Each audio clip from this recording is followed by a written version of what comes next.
정신건강 상담이나 중독 상담의 과정에서 내담자에 대한 바이오 사이코 소시오, 즉 그 사람의 신체적 건강 상태나 유전적 기질, 심리적 문제, 그리고 살아왔던 문화의 사회적 환경 요소들을 통해서 오늘 그 사람이 지니고 있는 역기능적 삶을 초래하는 원인 분석할 수 있는 상담 전문가로서의 통찰력은 무엇보다도 중요합니다. 그런 의미에서 한국의 전직 대통령이었던 윤석열 씨로 인해서 초래된 국가 비상사태와 지금까지 계속되고 있는 국론 분열과 사회적 파장을 생각할 때 그에 대한 전문적 심리 분석은 굉장히 중요한 부분이라 생각됩니다. 의사인 엄마와 대학 교수 아버지인 최고 엘리트 집안에서 태어났고, 그리고 한국 최고의 명문대학인 서울 법대를 졸업. 하지만 대학 졸업 후 8번이나 사법고시에 낙방을 거듭하며 백수로 지내다가 무려 구수 끝에 합격. 그러나 그런 그의 삶에서 발전하게 되었던 과도한 알코올리즘, 그로 인해서 실망하게 된 아버지로부터 성인이 되었음에도 불구하고 소위 군대식 빠따를 맞고 살았다는 그의 증언, 중년이 되도록 오랜 세월 검사로 재직하며 일과 술친구로 살아왔던 그가 그의 나이 50이 넘어서야 만난 묘령의 재혼녀인 그의 젊은 아내, 그리고 그들은 자녀 없이 일종의 계약적 냄새가 나는 결혼 생활을, 그러니까 이 아내와 아내 집안의 재력, 그리고 검찰의 실세였던 남편의 권력이 서로 상부상조하며 부부의 연을 이어왔다고 하는 이 범상치 않은 이력의 소유자가 바로 윤석열 전 대통령이었죠. 이 정상적이거나 건강한 정서를 가지고 살아온 사람은 아니라는 말씀입니다. 뭔가 그의 삶에서 이 허전한 다른 한쪽의 영역이 결핍되었음을 짐작할 수가 있습니다.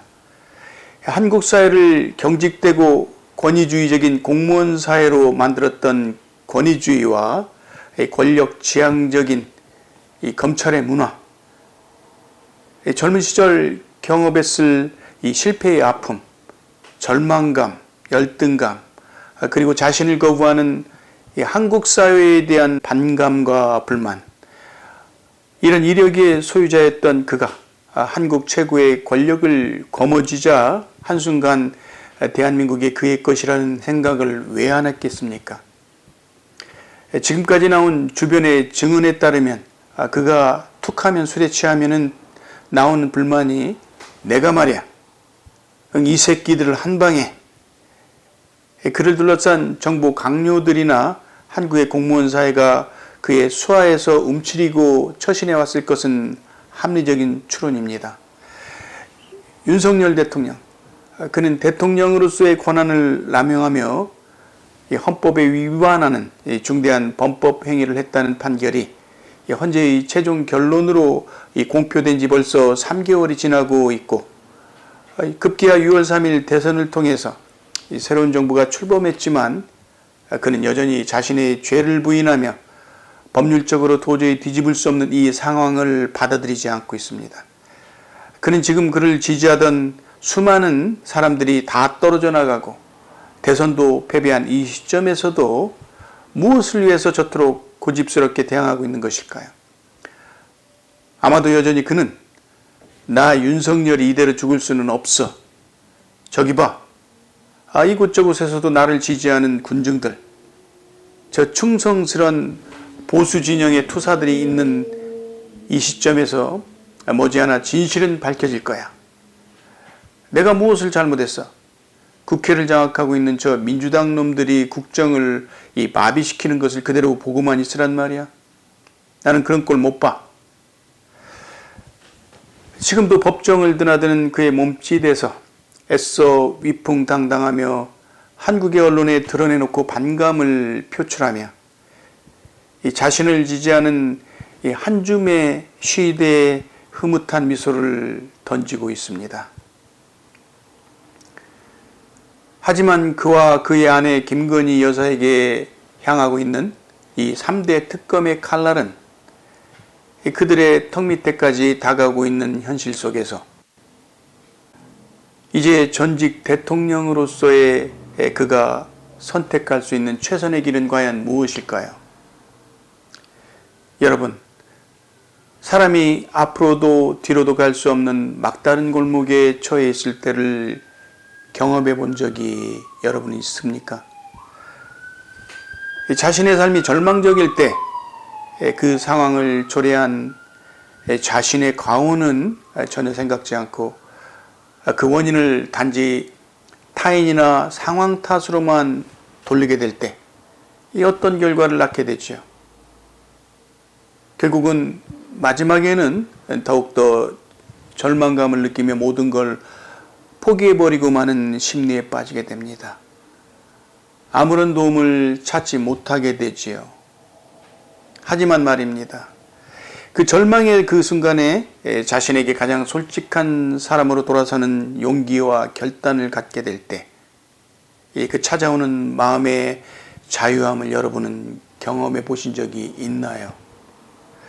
그 절망의 현실을 초래한 지난날의 선택에 자기 책임의식을 느끼며 타인에 대한 원망이나 그 상황적 요인에 대한 아쉬움을 멈추고 지혜롭고 신중치 못했던 자신에 대한 깊은 반성과 그에 대한 아픔을 처절히 받아들이며 동시에 완전하지 못한 사람으로서의 자신의 한계를 인정하며 스스로의 책임을 통감할 때 찾아오는 그 편안한 마음은 우리가 삶의 실패를 극복하며 진실한 자신을 찾게 되는 동기부여가 될 수 있습니다. 저는 이런 점에서 윤석열 전 대통령이 유일하게 선택할 수 있는 길은 바로 스스로의 회개와 국민으로부터의 용서를 구하는 용기입니다. 그것은 절대 개인적 또는 국가적 수치심이 아니지요. 사실 지금 그의 도가 지나친 자기 부정의 심리와 이 모순적 행태로 인해서 상처받고 자존심 상해하는 국민들이 너무 많습니다. 만일 그가 이런 현실을 직시하지 못하고 단지 한 줌밖에 되지 않는 이 극우 지지자들의 소리에만 귀를 기울일 때, 한때는 대한민국의 대통령이었던 윤석열 그 자신의 삶에 이 씻을 수 없는 불명예를 안기게 될 수밖에 없을 겁니다. 그리고 대한민국에는 진정 잊고 싶은 치욕의 대통령으로 기록되지 않을까 생각합니다.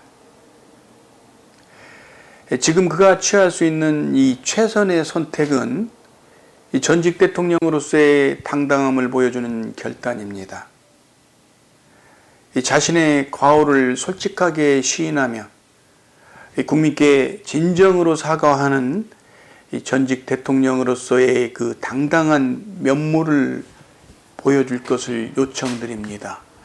그것만이 전직 대통령으로서 마지막으로 그의 국민들에게 보여줄 수 있는 중대한 책무가 아닐까 생각합니다. 회개와 함께 자신의 진솔함을 갖게 될 때 사람은 그 사람을 비난하고 정죄할 수 없습니다. 우리 모두는 크고 작은 과오가 있을 수 있고 또 있어 왔던 사람들이기 때문입니다. 안타까운 형국입니다. 이태선이었습니다.